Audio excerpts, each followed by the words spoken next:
acha que uma folha de figueira é capaz de encobrir pecado? Você acha que desculpa é capaz de encobrir pecado? O que é folha de figueira hoje, pastor? A desculpa que você dá para vir à igreja. A desculpa que você dá para não servir a Deus. A desculpa que você dá para não assistir a live do culto, mas assistir uma live de um cantor profano. E ainda ficar colocando recadinhos na internet. É a desculpa que você dá enquanto você, mesmo em casa, mesmo nesse momento de introspecção, mesmo nesse momento de vírus, de tristeza para muita gente, você continua sendo o mais vil pecador, porque não se arrepende das coisas que faz. Porque mesmo virtualmente, você consegue praticar iniquidade. Você acha que folha de figueira consegue encobrir pecado de alguém? Não consegue não. Muito menos o de Adão, o que Adão fez. A folha da figueira não foi capaz. Aí Deus aparece. E depois que vê aquela folha de figueira que de nada adiantava, falou com ele: tira esse cinto aí de vocês. Pode tirar esse cinto de figueira aí. Isso não resolve nada não. E Deus então, na minha concepção, Deus matou um animal, um cordeiro, tirou a pele do animal. Deus mesmo foi o grande e primeiro alfaiate. Ele costura, Ivana e Maurício, ele costura a roupa de Adão e de Eva e dá a roupa para eles. Agora vocês podem se encobrir com essa, porque é uma pele de um cordeiro. Pastor, está escrito assim na Bíblia? Não. O que está escrito na Bíblia é que Deus fez roupa de pele. Mas se Deus fez roupa de pele, só pode ser de um animal. Um animal que Deus colocou para que alimentasse o homem, para que Deus colocou para que servisse o homem. Então Deus pega aquela pele daquele animal, prefigurando o Senhor Jesus. Eu quero só que você entenda, é que esse animal já estava sendo o Senhor Jesus. Folha de figueira não consegue te cobrir não. Folha de figueira não consegue encobrir teu pecado não. Mas a pele de um cordeiro sem defeito, sim, consegue. Essa consegue. A pele de um cordeiro morto, porque todo o pecado só era expiado depois que o cordeiro estava morto e o sangue dele morto era aspergido. Cordeiro vivo não salva pecado. O cordeiro morto é que consegue remir a culpa. Era a exigência da lei. Depois vem a exigência da lei. Jesus Cristo já estava presente no capítulo 3, no versículo 21 de Gênesis. Se você é teólogo e você fica inventando caraminholas, enrolando a cabeça do povo, problema seu. O que a minha Bíblia diz é que Deus tirou a pele de um animal, de um cordeiro, de uma cabra. Deus tirou, que para mim foi de um cordeiro, e colocou sobre Adão. Só essa pele é que seria capaz de cobrir a sua nudez. E mostrou para ele: agora Adão, você está vestido. Você está vestido de quê, meu irmão? Você está vestida de quê, minha irmã? Você está vestida de suas convicções? Você está vestida de suas ideologias? Tem gente hoje em dia que só tem... Algumas pessoas hoje em dia, a única coisa que elas conseguem realmente demonstrar é a sua ideologia. Elas brigam por tudo. Elas brigam por Bolsonaro, elas brigam pelo PT, elas brigam pelo prefeito, elas brigam pelo governador, elas brigam por tudo, fazem tudo contra todo mundo. Mas não brigam pela sua fé e pela sua salvação. Ontem eu estava assistindo um filme assim em casa. Esqueci o nome do filme. Mas um companheiro de corporação policial passa de forma assim, sabe, gente? Ele passa a viver, na verdade, de forma obstinada, só para provar que o outro atropelou o menino. Um policial atropela o menino sem querer atropelar, mas estava embriagado.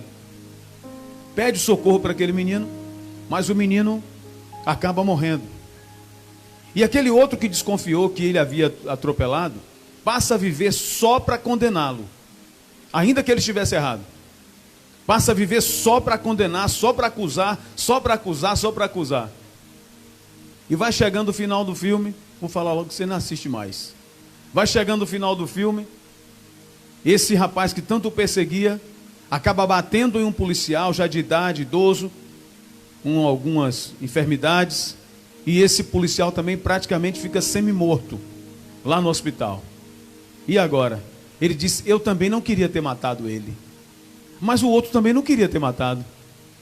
Mas ele que se achava o justo, estava acusando o outro o tempo todo. Só queria de forma obstinada destruir o outro. E agora que ele está na mesma situação? Você sabe qual é o problema? Quando nós acusamos muito as pessoas, é porque a gente tem consciência de que a gente não deve nada. Porque a consciência do dever mais nos faz perdoar. A consciência do dever mais nos faz não acusar ninguém. Esse cordeiro que foi morto, ele foi morto não foi por Adão e por Eva só não. Ele não foi morto para vestir Adão e Eva não. Ele foi morto para vestir a mim e a você. Estava lá. O primeiro sacrifício quem fez foi Deus. Matou um animal, tirou a pele e fez. A gente faz isso todo dia. Ah, pastor, não se mata mais animais. Mata.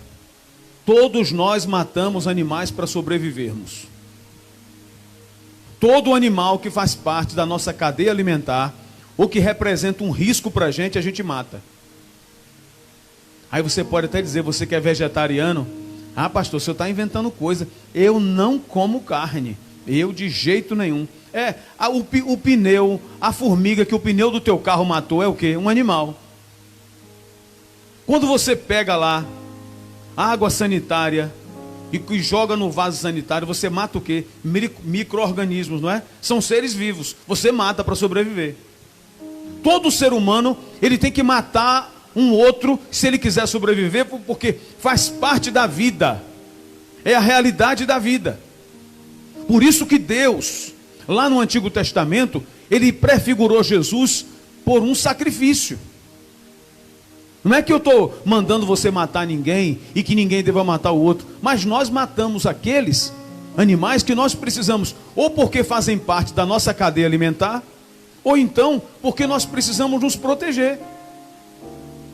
Ou você pensa que aquela carne que você comeu ontem não era de um boi vivo? Era. Outro dia teve um pastor, foi o pastor Lucas, chegou e falou assim, e vocês estão comendo carne de boi morto, é? Eu achei estranho aquilo. Mas se você for observar, aquela carne que você está comendo, ou que você vai comer daqui a pouco, foi de um boi que passou lá no frigorífico e recebeu um pino bem no centro da testa. Estava vivinho da Silva. Passou por um lugar, fez toda a higienização, um boi gordo, bonito, vivo. De repente ele passa pelo corredor da morte e recebe um pino, bem no meio da testa. Quando recebe aquele pino, cai. Aí um outro equipamento já levanta ele e começa a desfolar, tira todas as suas vísceras e começa a cortar. Essa carne é que vai chegar na tua mesa. Então a gente, para sobreviver, o outro tem que morrer, que faz parte da nossa cadeia alimentar. Espiritualmente, Deus providenciou um também para que nos pudesse salvar. A Bíblia diz, assim como o pecado veio por um só homem, através de um só homem também veio o perdão, veio a remissão. Pela morte de um só. O que é que João diz quando Jesus passa e João Batista está com seus discípulos? Ele diz assim, eis o Cordeiro de Deus que tira o pecado do mundo. Ó, eis o Cordeiro de Deus que tira o pecado do mundo. Agora vamos voltar para a cena de João, onde nós estávamos. Jesus estava sendo crucificado. Jesus estava quase à morte. Ainda não havia morrido, mas estava quase à morte. E João nos diz aqui, escreveu para nós, só o evangelista João escreve sobre isso. Analisa bem que coisa importante, que riqueza, essa parte das escrituras. Lucas não estava lá, Mateus não estava lá, Marcos não estava lá, mas João que viu, e ele mesmo diz, essas coisas eu escrevo porque eu testifiquei que são verdades. E o que foi que ele escreveu aqui? Que Jesus estava na cruz, e depois que ele expira, depois que ele morre, que ele diz, Eli, Eli, lema sabachthani, Deus meu, por que me desamparastes? E dá um brado, Pai, nas tuas mãos entrego o meu espírito. Então o cordeiro nessa hora está o que, gente? Morto. Presta atenção. O cordeiro está morto. Você sabe qual foi o sangue que nos lavou do pecado? Você sabe qual é o sangue que nos lava do pecado? Jesus começou a sangrar no Getsêmani, no jardim também, onde Deus matou o primeiro animal. Jesus começou a sangrar quando o seu suor se transformou em sangue. Jesus sangrou em toda a Via Crucis, toda a fortaleza Antonina. Enquanto Jesus estava ali, ele sangrou o tempo todo. As bolas de chumbo em suas costas, a coroa de espinhos na sua fronte, lhe trazia muito sangue. Mas você sabe qual foi o sangue que nos lavou, que nos remiu e que nos purificou? O soldado não sabia disso. Mas como eles foram quebrar as pernas de Jesus e não precisava mais quebrar, porque Jesus já estava morto, é o que a Bíblia diz. Porque antigamente, para que os ladrões, o crucificado morresse logo, e não ficasse na Páscoa, né? Afinal de contas, eles iam celebrar uma festa religiosa. Já pensou? A gente numa festa religiosa, e esses corpos aí expostos, não ia pegar bem, afinal de contas. Cambada de hipócrita. A Bíblia nos diz que eles então vão lá quebrar a perna do soldado, porque quebrando as pernas dos soldados, do crucificado, ele não pode se apoiar embaixo. Aqui o seu tórax fica rígido, ele não consegue respirar e sobrevém a morte por asfixia. Isso é fácil da gente entender, da gente perceber. Se você ficar pendurado aqui e com seus músculos aqui do tórax sem poder se movimentar, você vai se asfixiar. E eles faziam assim para que os ladrões morressem logo. Quebraram a perna de um ladrão, quebraram a perna do outro, e quando foram quebrar a perna de Jesus, viram que Jesus estava morto. Mas um soldado, só para tirar uma casquinha, ele pensou que estava fazendo mal. Ele pega uma lança e joga uma lança do lado de Jesus. A Bíblia diz que a lança abriu o lado de Jesus. E do lado de Jesus, seu Deraldo, saiu, sabe o quê? Saiu sangue e água. Você sabe qual é o sangue que purifica, que lava, o sangue e a água que purifica e lava a gente do pecado? É o sangue de um cordeiro morto. Por isso, Letícia, que esse sangue é tão importante, pastora Neide, porque o cordeiro já estava morto. O sangue que saiu de Jesus depois que ele morreu foi esse. A lança que foi jogada do lado de Jesus fez com que esse sangue jorrasse. E esse sangue que jorrou de Jesus é que salvou a mim e a você, é que nos lavou dos nossos pecados. E a água, porque a água purifica. A água purifica. Trouxe a purificação para mim e para você. Ah, meu irmão, como é importante que você entenda isso. Como é importante que cada um de nós perceba que o cordeiro foi morto. Foi por isso que ele precisou morrer. Gente, a morte de Jesus foi tão importante na cruz, que era a única possibilidade, depois dele morto, o seu sangue derramado. Antigamente, lá nos sacrifícios levíticos, era assim: se matava um animal, e depois que matava um animal, retirava sua pele, retirava seu sangue, e aquele sangue era aspergido, e aquele sangue era derramado. Então havia remissão de pecados. Foi o sangue de Jesus morto que nos salvou. Você sabe qual é o sangue que nos coloca na vida eterna? É quando a gente morre. Você sabe qual é o sacrifício que Deus aceita? É o sacrifício quando a gente morre. O problema é que você insiste em ficar vivo. O problema é que você insiste em ficar assistindo às lives dessas cantoras que tem por aí. O problema é que você insiste em ficar indo para os bares da vida. O problema é que você insiste em ficar vivo, tomando da número 1 a 51. O problema é que você insiste em ficar pegando uma mulher que não é a tua. O problema é que você insiste em ficar pegando um homem que não é o teu. O problema é que você insiste em colocar acima da Bíblia as suas próprias convicções, porque você se acha o filósofo, porque você se acha a pessoa. O problema é que você insiste em ficar vivo, você não morre. Paulo diz: já estou crucificado com Cristo. Eu já estou crucificado com Cristo. Não existe jeito de se salvar. Se algum teólogo da vida te disse alguma coisa fora disso, ele está totalmente enganado, usado pelo cão. Só existe uma maneira de alcançar a vida eterna, sabe qual é? Morrendo. Ou você morre ou não adianta, porque Deus não aceita sacrifício vivo, no sentido físico de alma. O sacrifício vivo que Deus aceita é o sacrifício da consciência,